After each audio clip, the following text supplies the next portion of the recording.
a lot of new UFC fans don't know about this era in MMA. This era was, in my opinion, the golden era of MMA. You've got Cain Velasquez, John Jones, Anderson Silva, George St. Pierre, Frankie Edgar, Jose Aldo, and Dominic Cruz, all smack dab in the middle of their title runs and in the middle of their primes.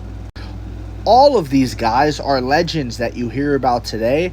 They're the guys that you see getting inducted into the UFC Hall of Fame and things like that.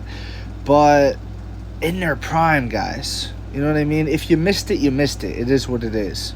I make this video to pay homage to those that came before and to say that they would still kick ass today. If you took a time machine and you brought prime George St. Pierre, he's 50-45ing Leon Edwards. I want you guys to know that. John Jones, the greatest light heavyweight of all time. I don't care about Alex Pereira. I don't care about Yuri Prochazka. You put John Jones against those guys, he wins. Anderson Silva, the guy fought Israel Adesanya when he was old and gray, and he held his own. He really did, and Izzy couldn't finish him. He didn't finish him. He never had a moment to where he was even close to finishing the old man Anderson Silva. Now, do you want to throw up the excuse and offer to me that Izzy was just like kind of sparring with him because this is his idol? Okay, but you know, I never heard Izzy say that. I'm sure Izzy would have tried to finish the great Anderson, you know?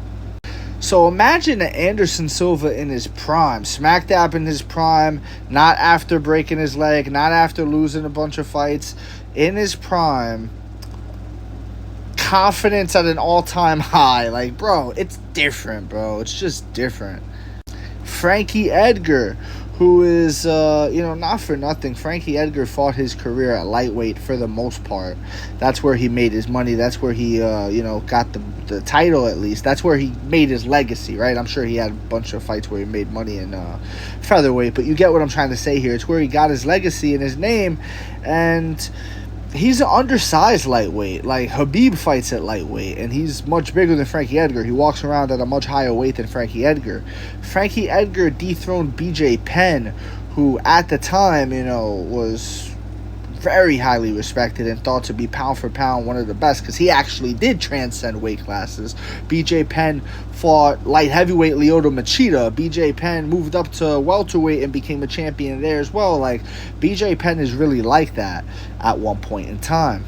Then we've got Jose Aldo and Dominic Cruz, which, not for nothing, guys, they came from the WEC because the WEC was the UFC of those divisions. The UFC did not have the featherweight and bantamweight divisions. So Aldo was already champ prior to his initial fight in the UFC. You get what I'm saying? Like, Aldo was that guy before the recognition of UFC. Before the brand picked him up and elevated his status. That's what the UFC brand does to you. Same with Dominic Cruz, of course. Now getting to Cain Velasquez. He was really held back by injuries and things like that, and it was just one of those things where he's out for a year and a half, another year, and another missed, you know what I mean? And it was just one of those things. But Cain Velasquez, not for nothing, man. You put him in a time machine. And this is my point, guys. Overall, you put him, any of these guys, I didn't say it, but for Cruz, for Aldo, for Edgar, you put any of these guys in a time machine right now, and it's a competitive fight, okay? It's a competitive fight against whoever's at the top of their weight class today, okay? Dominic Cruz versus Sean O'Malley. A prime Dominic Cruz. Not the Cruz that got head kicked by Marlon Chito Vera. He wasn't in his prime no more, okay? This version of Dominic Cruz. Not the Jose Aldo that got knocked out after being embarrassed and dragged on a world tour and being harassed by Conor McGregor. Not that Jose Aldo. The Jose Aldo that, people bro.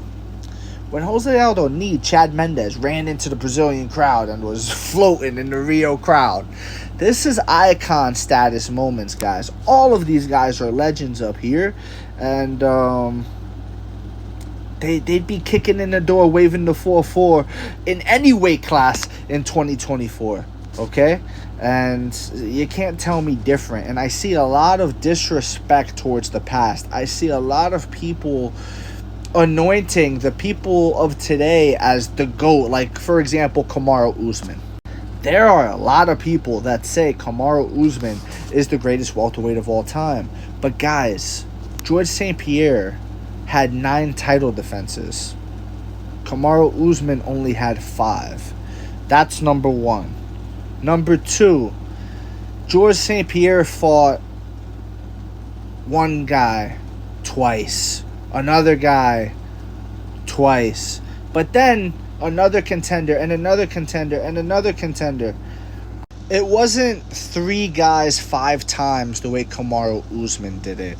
It wasn't Masvidal twice, Colby twice, and Burns once. To me, that's a lot less impressive than what George St. Pierre did. George St. Pierre Koscheck twice, who, not for nothing, but at that time you could say Koscheck was a Colby Covington with knockout power. Okay, he didn't have the volume punching, but he had that knockout power, did Josh Koscheck. Don't get it twisted. And he could wrestle. So, George St. Pierre beat a version of that. He beat that same type of style. It translates, bro. The Jake Shields of the world, the Carlos Condit, Nick Diaz, contender after contender, George St. Pierre beat.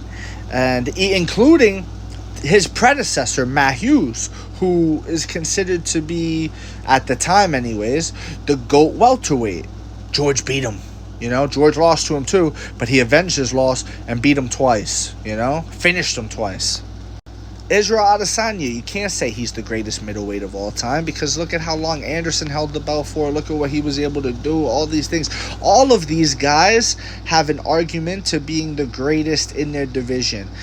Maybe, besides Frankie, and that's only because he was undersized for the lightweight division, but he has a ton of heart, and I think Frankie gives anybody a fight, bro. Like, I do. I really think Frankie versus, if you want to say Khabib or Islam Makhachev, he's going to be undersized, but he's coming in to fight, bro. He's really coming to fight you. He's not going to be intimidated by you. He's not going to be scared by you. You're in for a fight against Frankie Edgar. He's not no easy walkover for anybody, bro. Ask your boy Charles Oliveira, all you new fans. Ask your boy Charles Oliveira how Frankie Edgar gets down, all right? When people talk about greatest of all time, I believe you have to take into consideration the time machine question. You take the best version of each person and you put them in a time machine. You bring them to the MGM Grand, wherever you want to go, right? And you make them fight in that cage. And I truly think all of these guys up here have a chance. I'm not saying they're all going to win. I'm not saying it's going to be a clean sweep. But they have a chance against the current 2024 UFC roster of champions. 100% without a doubt. And me going on a limb, me going extra than just a chance, I think most of them have more than a chance. They have a good chance, I think John Jones beats Yuri Prochazka or Alex Pereira. I truly do. I think John Jones would take down Alex Pereira, and thoroughly control him, most likely work a submission. And the thing is it going to be a first round stoppage? Maybe not. Every round starts on the feet? Okay. But I promise you, John Jones would take down Alex Pereira, and the fight would be changed. The complexion of the fight, Alex and his heart would be changed. He would be opened up with elbows. He would be hit really hard, controlled hard. John would be torquing on certain things. If he'd be going for submissions, if Alex can escape them. It would, by the time the ref, the horn goes off to end the round and Alex gets back up to his feet to go in between rounds, it's a change man and it's a change fight. And that's like that with any of this, man. All of these guys got a shot. So that's what I think about the old school UFC champions. This is like circa 2011. Let me know what y'all think in the comment section below, whether you agree, disagree. It doesn't matter. Just join the discussion, follow for more, and leave a like if you enjoyed the time spent. Thank you. You are all appreciated.